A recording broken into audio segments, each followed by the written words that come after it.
त्यसपछि तिमोथी सर, अब हाम्रो सेसन म तिमोथी सरलाई हस्तान्तरण गर्न चाहन्छु। मैले स्लाइड सेयर गर्न पाइरहेको छु, को होस्ट बनाइदिनु न मलाई।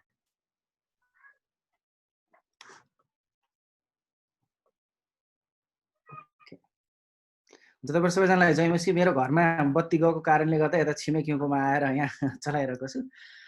सुभाष सरलाई धेरै धेरै धन्यवाद यो सुसमाचारको बारेमा स्पष्ट बताइदिनु भएको लागि। आज चाहिँ हामी विशेष गरी गस्पल रिपेन्टेन्स अथवा साँचो पश्चाताप अथवा गस्पल रिपेन्टेन्स के हो भन्ने कुरामा हामी अलिकति हेर्नेछौँ।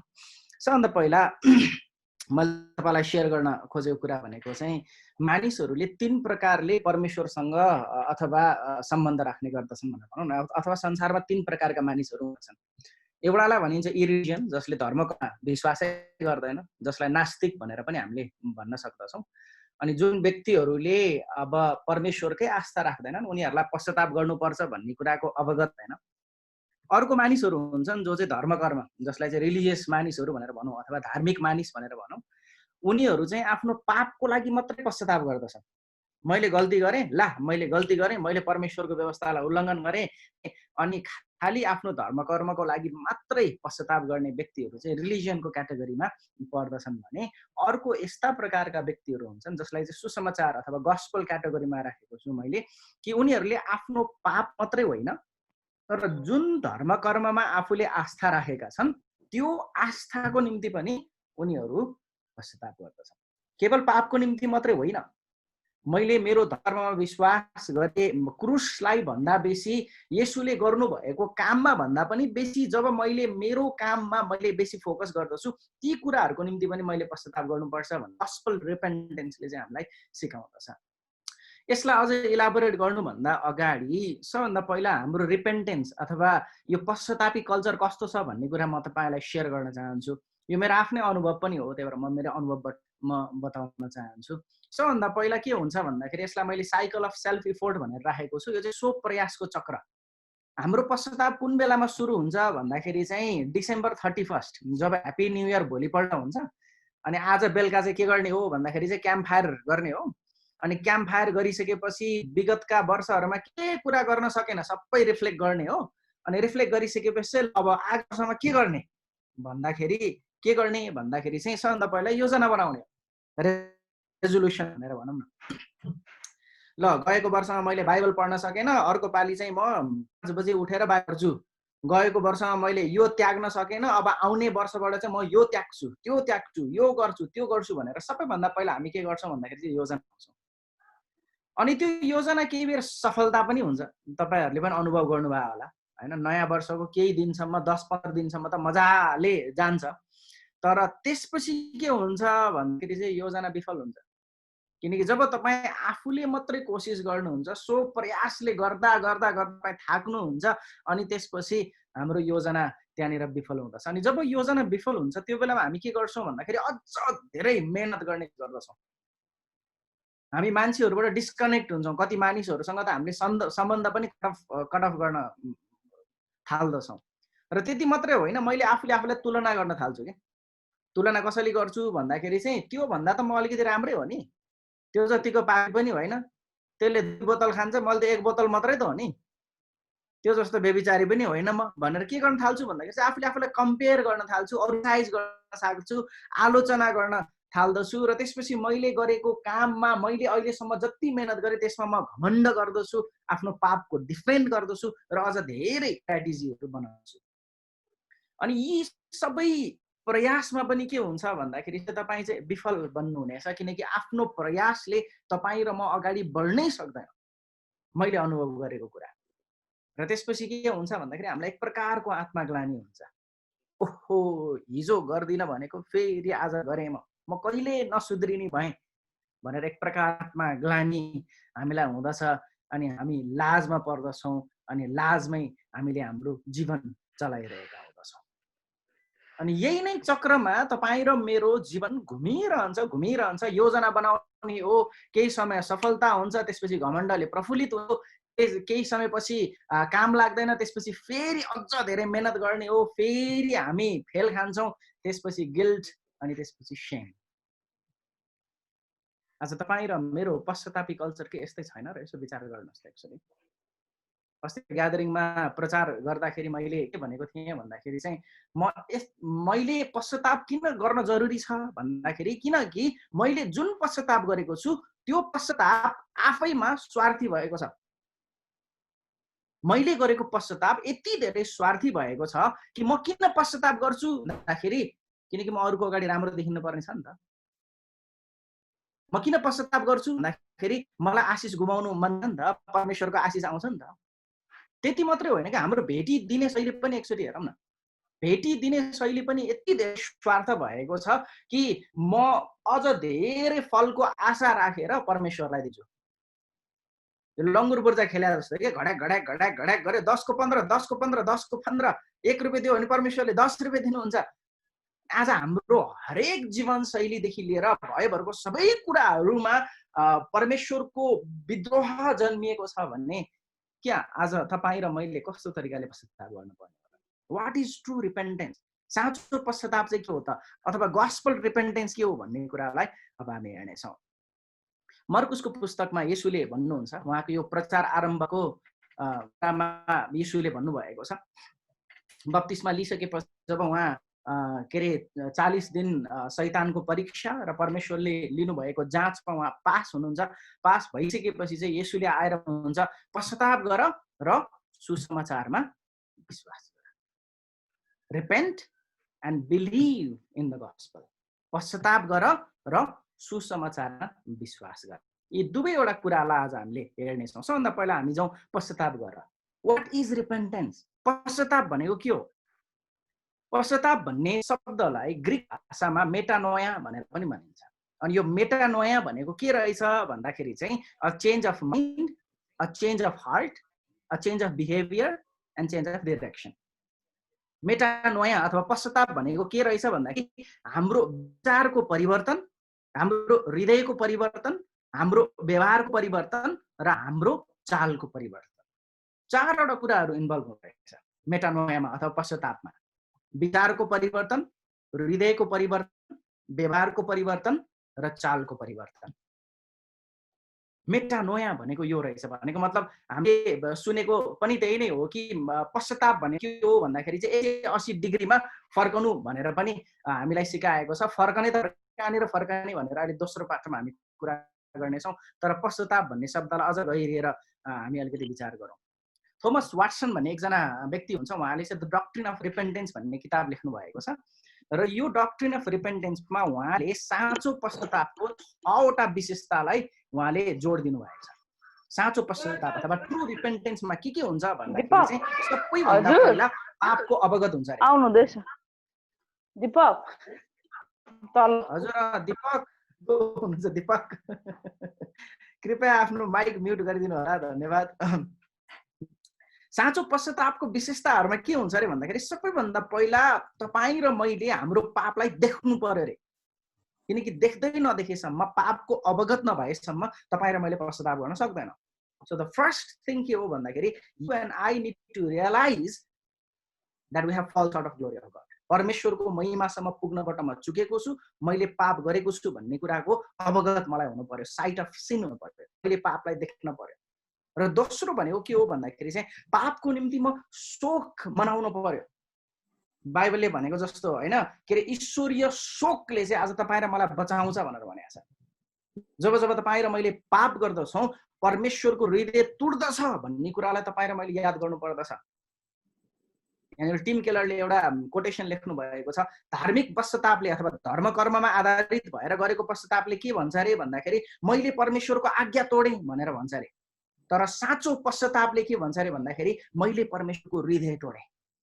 Because when you sin, you not only break God's law, but you break God's heart. तपाईँ र मैले पाप गर्दाखेरि केवल परमेश्वरको आज्ञा मात्रै उल्लङ्घन हुँदैन, तर परमेश्वरको हृदयलाई तपाईँ र मैले तोड्दछौँ। अनि त्यो सरो पापको निम्ति शोक हामीमा हुनुपर्दछ कि मेरो पापले गर्दाखेरि परमेश्वरसँगको सम्बन्धमा कति धेरै असर परेको छ, मेरो परिवारमा कति धेरै असर परेको छ, जुन मण्डलीमा म जाँदछु त्यो कम्युनिटीमा कसरी असर परेको छ, त्यसको निम्ति आज शोक मनाउनै पर्दछ। र तेस्रो भनेको पापको निम्ति कन्फेसन अफ द सिन। हो प्रभु मैले पाप गरेँ भनेर कन्फेसन हुनुपर्छ अरे। र 4 भनेको पापको निम्ति लाज, शेम हुनु पर्यो अरे। पापको निम्ति शेम। 5 भनेको पापको निम्ति घृणा। And this is very important. जुन कुरालाई तपाईँले घृणा गर्नुहुन्छ नि त्यो कुरा तपाईँलाई के अरे खान पनि मन पर्दैन कि। इफ यु डोन्ट लाइक तिते करेला, यदि तपाईँलाई तिते करेला मन पर्दैन भन्ने, घृणा लाग्छ भने होइन, बजारमा जाँदाखेरि नि तपाईँले अभोइड गर्नुहुन्छ कि। तर पाप त हाम्रो लागि यति धेरै प्रेमिलो भएको छ कि पाप त हाम्रो आँखै अगाडि हुँदछ, त्यसलाई हामीले घृणा गर्नै सिकिसकेका छैनौँ। त्यही भएर पापको निम्ति जुन पापमा तपाईँ के अरे सङ्घर्ष गरिराख्नु भएको छ त्यो पापप्रतिको तपाईँ घृणा जागेर आउनु पर्दछ। र देन 6औं भनेको डक्ट्रिन अफ रिपेन्टेन्स अथवा थोमस वाटसनले भनेको पापबाट तपाईँ फर्कनु पर्छ भनेर भन्नुहुन्छ। पापबाट त फर्कने, कहाँ फर्कने, कता चाहिँ फर्कने त त्यसो भने? येशूले पनि त्यही भन्नुभएको छ होइन, पश्चाताप गर र अब कहाँनिर फर्कने रे? सुसमाचारमा विश्वास। पापबाट त फर्कने नै हो, तर पापबाट फर्केर कहाँनिर जाने भन्दाखेरि सुसमाचारमा जाने रे, येशूले भन्नुभएको। अनि जब हामी सुसमाचारमा जान्छौँ हाम्रो के हुन्छ भन्दाखेरि चाहिँ यो साँचो पश्चातापको नमुना हो। तपाईँहरूले यसलाई फोटो पनि खिच्न सक्नुहुन्छ। अघि नै हामीले 6वटा कुरा गऱ्यौँ जुन चाहिँ यतापट्टिको भागमा आउँदछ। सबभन्दा पहिला तपाईँले आफ्नो पापलाई जान्नुपर्छ भनेर मैले भनेको थिएँ। भजन सङ्ग्रह 51मा दाउदले बेत्सेबासँग अनैतिक सम्बन्ध गाँसिसकेपछि नाथान अगमवक्ताले आएर जब दाउदलाई गाली गर्दछ अनि त्यो बेलामा दाउदले आफ्नो पाप स्वीकार गरेको खण्ड चाहिँ भजन सङ्ग्रह 51मा छ। त्यहाँ दाउदले भन्छन् भन्दाखेरि मेरो पाप मेरो आँखै अगाडि छ, आई नो माई सिन, तपाईँको विरुद्धमा, केवल तपाईँको विरुद्धमा मैले पाप गरेको छु भनेर उसले आफ्नो पापलाई जानेको छ। And that is the first step. उसले हामीलाई सहायता गर्छ यो आफ्नो पापलाई जान्नको निम्ति भन्दाखेरि यहाँ 1 नम्बर मैले पवित्र आत्मा भनेर भनेको छु। पवित्र आत्माले तपाईँ र मलाई दोस्याउनुहुन्छ भनेर बाइबलले हामीलाई बताएको छ। अनि यो दोस्याउने भनेको तपाईँ र मलाई लाजमा पार्नको निम्ति होइन। जस्तै बाइकबाट एक्सिडेन्ट भएर लड्नु भयो अरे, अनि लडिसकेपछि चाहिँ टाउकोमा यत्रो धेरै चोट लाग्यो अरे तपाईँलाई मानौँ। चोट लागेपछि तपाईँले आफै पट्टी बाँध्नु भयो अनि त्यसपछि हस्पिटलमा जानुभयो। हस्पिटलमा गइसकेपछि के गर्छ भन्दाखेरि चाहिँ नर्सले अथवा डक्टरले आएर पहिला त्यो पट्टी खोल्ने काम गर्छ र त्यसपछि यहाँनिर भएको त्यो दाग यसै हटाएर घाउ कत्रो छ र जुन चाहिँ त्यो देखाउने काम गर्दछ। अनि त्यो देखाइसकेपछि के हुन्छ भन्दाखेरि चाहिँ त्यो निको हुन्छ। पवित्र आत्माले जब तपाईँ र मलाई हाम्रो पाप अवगत गराइदिनुहुन्छ, देखाइदिनुहुन्छ, यो किन भन्दाखेरि ताकि तपाईँ र म त्यो पापबाट निको हुन सकेका हौँ। किनकि देख्दै नदेखेसम्म, आफ्नो पापलाई नजानेसम्म आज तपाईँ र मैले पश्चाताप गर्नै सक्दैन। That is where holy spirit comes. पवित्र आत्माले तपाईँ र मलाई आफ्नो पाप जान्नको निम्ति चाहिँ सहायता गर्नुहुन्छ। दोस्रो भनेको आफ्नो हृदयलाई बुझ्नु। तपाईँको पापको जरा चाहिँ के हो त? आज बिहान भर्खर काउन्सिलिङको क्लासमा हामी बसिरहेका थियौँ। तपाईँको जति पनि व्यवहारहरू हुन्छ नि ती सबै व्यवहार चाहिँ केबाट प्रेरित हुँदो रहेछ भन्दाखेरि चाहिँ हृदयबाट। तपाईँको हृदयमा जे छ त्यही नै कुरा बाहिर निक्लिने हो क्या। So your behaviour exposes what is inside your heart. बाहिरको जस्तो बर्ताव छ भित्र केही न केही समस्या भएको कारणले गर्दाखेरि, भित्रको अर्डर नमिलेको कारणले गर्दाखेरि चाहिँ व्यवहारमा तपाईँले चाहिँ विभिन्न कुराहरू देख्नुहुन्छ। रिस, डाहा, जेसो भन्नुहोस्, जति पनि छन् तपाईँको जीवनमा भएका समस्याहरू ती सबैको उपजस्थल भनेको चाहिँ हृदय हो भनेर बाइबलले हामीलाई सिकाएको छ। त्यही भएर तपाईँको हृदयलाई बुझ्न आवश्यक छ। तपाईँको पापको जरा चाहिँ के होला कि? You need to go to the root. जबसम्म जराको उपचार गर्नुहुन्न तबसम्म बाहिरी पातमा जतिसुकै औषधि छर्के पनि त्यो बोट बिरुवा हुनेवाला केही पनि छैन।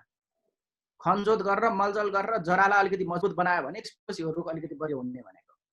र तेस्रो भनेको, चौथो भनेको क्षमा र आफ्नो पापको निम्ति दुःख अथवा खेद प्रकट गर्नु। परमेश्वरसँग कुन कुराको निम्ति तपाईँले क्षमा माग्नुपर्छ होला? यो पापले तपाईँलाई र तपाईँको आफन्तलाई कसरी असर गरेको छ होला? याकुब 4:9ले भने अनुसार। र त्यसपछि फेरि you need to rely on the holy spirit. पवित्र आत्माको सहायता फेरि तपाईँले यहाँनिर लिनु पर्दछ। किनकि पवित्र आत्माले नै तपाईँलाई आफ्नो पाप देखाइदिनु पनि हुन्छ र सुसमाचारमा विश्वास गर्नको निम्ति मद्दत पनि गर्नुहुन्छ। जब तपाईले एकपट्टिको मात्रै पश्चाताप गरिराख्नु भएको छ भने आधा पश्चाताप भयो, हामीले गरेको यति नै हो, प्रभु I am sorry sorry sorry, जतिखेर पनि सरी कल्चरमा हामी बसिरहेका छौँ। तर पश्चाताप भनेको खालि सरी मात्रै होइन, आफ्नो खेद मात्रै प्रकट गर्नु होइन, शोकित मात्रै हुनु होइन। येशूले भन्नुभएको छ पश्चाताप गर र सुसमाचारमा विश्वास गर। यो भनेको एउटै सिक्काको दुईटा पाटा हो। सुसमाचारमा विश्वास नगरेसम्म तपाईँ र मैले गरेको पश्चाताप अधुरो हुँदछ। त्यही भएर व्हाट नेक्स्ट भन्दाखेरि now you and I need to meditate on the gospel. सुसमाचारमा तपाईँ र मैले मनन गर्नु पर्यो। येशूले के गर्नु भएको, what he did on the cross, तपाईँ र मेरो पापको निम्ति येशूले कस्तो मूल्य चुकाउनु भएको छ भन्ने कुरा आज तपाईँ र मैले विश्वास गर्नु पर्दछ। सुसमाचारमा मनन गर्ने हो, त्यसपछि आफूले आफूलाई सुसमाचार प्रचार पनि गर्ने हो। भजनकारले भनेको छ नि, तपाईलाई याद छ, हे मेरो प्राण त किन यति धेरै व्याकुल हुन्छस्, हे मेरो अन्तस्करण त किन यति धेरै डराउँछस्, तेरो आशा परमप्रभुमा राख भनेर उसले आफूलाई हैन 3 इडियट्समा त्यो ऑल इज वेल भनेर भनेको छ के, आफूले आफूलाई भन्न लगाउने हो, सुसमाचार प्रचार गर्ने हो, सुसमाचारको सत्यता आफूले आफू घोषणा गर्ने हो। कसरी भन्दाखेरि चाहिँ यहाँनिर एउटा चार्ट छ, म तपाईलाई देखाइदिन्छु। येशू ख्रीष्ट क्रुसमा मर्नु भएको कारणले गर्दाखेरि अथवा सुसमाचारको कारणले गर्दाखेरि आज तपाईँ र म चुनिएका छौँ। तपाईँ र मेरो चुनाव, तपाईँ र मेरो स्ट्यान्डिङ, तपाईँ र मेरो आइडेन्टिटी सबै कुरा केबाट आएको छ भन्दाखेरि because of what Jesus did on the cross. येशूले क्रुसमा गर्नुभएको कामको कारणले गर्दाखेरि आज तपाईँ र मेरो परिचय भएको। आज तपाईँ र म रुचाइएका छौँ। आज तपाईँ र म नयाँ हुँदैछौँ। येशूको मृत्यु र पुनरुत्थानको कारणले गर्दाखेरि जब उहाँ आउनुहुनेछ म उहाँ जस्तै हुनेछु, मैले पूर्ण सान्तवना पाउनेछु। येशू तिर्नु भएको कारणले गर्दाखेरि आज तपाईँ र मैले प्रेम पाएका छौँ। येशूले आफ्नो सबै अधिकारलाई गुमाएको कारणले गर्दाखेरि आज तपाईँ र मैले पृथ्वीमा अधिकार प्राप्त गर्नेछौँ। त्यही भएर त हामी उहाँका साझे उत्तराधिकारी हौँ भनेर बाइबलले हामीलाई बताएको छ। येशूको कारणले गर्दाखेरि आज तपाईँ र म महिमित हुनेछौँ। येशूको कारणले गर्दाखेरि आज म नयाँ सृष्टि भएको छु, पुरानो बिति गएको छ भनेर बाइबलले हामीलाई बताएको छ। येशूको कारणले गर्दाखेरि आज म प्रिय सन्तान भएको छु, म स्वीकार गरिएको छु र मैले शक्ति प्राप्त गरेको छु। के तपाईले आफूले आफूलाई सुसमाचार प्रचार गर्नुभएको छ कि कहिले?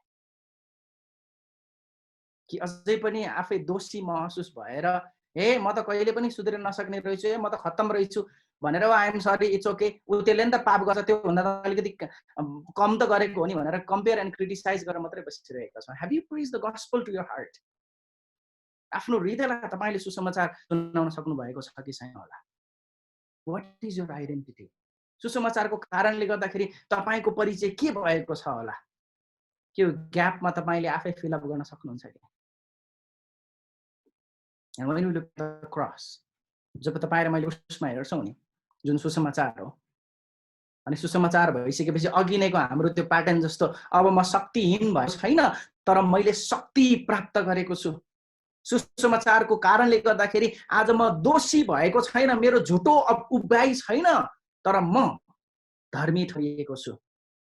सुसमाचारको कारणले गर्दाखेरि म मेरो दोषमै बसिराख्नुपर्छ भन्ने छैन। येशूको कारणले गर्दाखेरि आज मैले क्षमा पाएको छु। येशूको मृत्युको कारणले गर्दाखेरि अब म मेरो झुटो चिनारीमा बस्दिन, म पापी होइन तर म परमेश्वरको सन्तान भएको छु। तपाईँ र मलाई लाग्छ होला कि म एकदमै एक्लो छु, म एकदमै कमजोर छु। आज तपाईँ र म एक्लो छैनौँ। येशूको कारणले गर्दाखेरि आज पवित्र आत्मा तपाईँ र ममा वास गर्नु भएको छ, जसले तपाईँ र मलाई हाम्रो पापहरूसँग सङ्घर्ष गर्नको निम्ति येशूलाई हेरेर अगाडि बढ्नको निम्ति सहायता गर्नुहुन्छ। येशूको कारणले गर्दाखेरि आज तपाईँ र म लाजमा परेका छैनौँ, तर तपाईँ र म अति नै प्रेम गरिएका छौँ। You need to repent and you need to believe the gospel. तपाईँ र मलाई आज त्यो ढुङ्गाको हृदय होइन तर मासुको हृदय दिनको निम्ति येशू क्रुसमा चढ्नु भएको थियो। एउटा सानो उदाहरण दिन्छु, त्यसपछि म सुभाष सरलाई छलफलको लागि निमन्त्रण दिन चाहन्छु। तपाईले किडनी डोनेसन गरेको कुरा सुन्नु भएको छ होला, आँखा दान गरेको कुरा सुन्नुभएको छ होला। यहाँ पार्टिसिपेन्ट्सहरू मध्ये कसैलाई यदि मैले मेरो एउटा किडनी डोनेट गरेँ भने, मैले एउटा मृगलाई दान गरेँ भने म मर्दिनँ, मेरो एउटा आँखा दान गरेँ भने पनि म मर्दिनँ, यो कानै काटेर दिएँ भने पनि म मर्दिनँ। तर जुन कुरा परमेश्वरले यिर्मियाको पुस्तकमा, इजिकियलको पुस्तकमा भन्नुभएको छ कि म तिमीहरूलाई एउटा नयाँ हृदय दिनेछु भनेर, इमेजिन गर्नुहोस् त, यदि तपाईले कसैलाई आफ्नो मुट्टु अथवा हृदय दान गर्नुभयो भने you need to die in order to give the heart.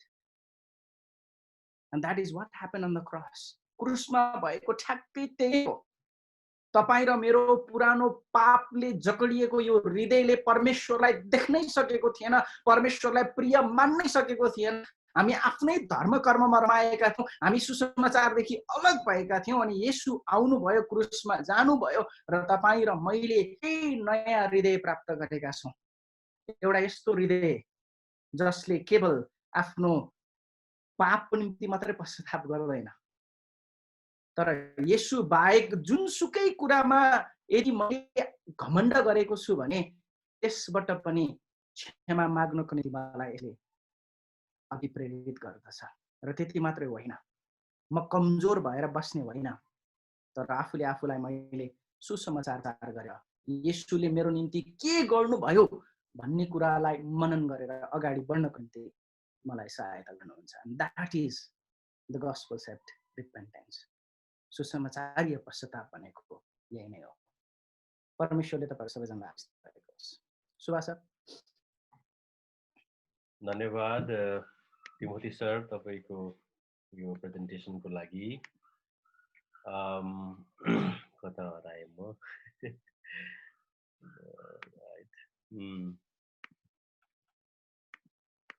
Review नै हराउँछ त मेरो त। हुन्छ, once again Timothy sir thank you so much.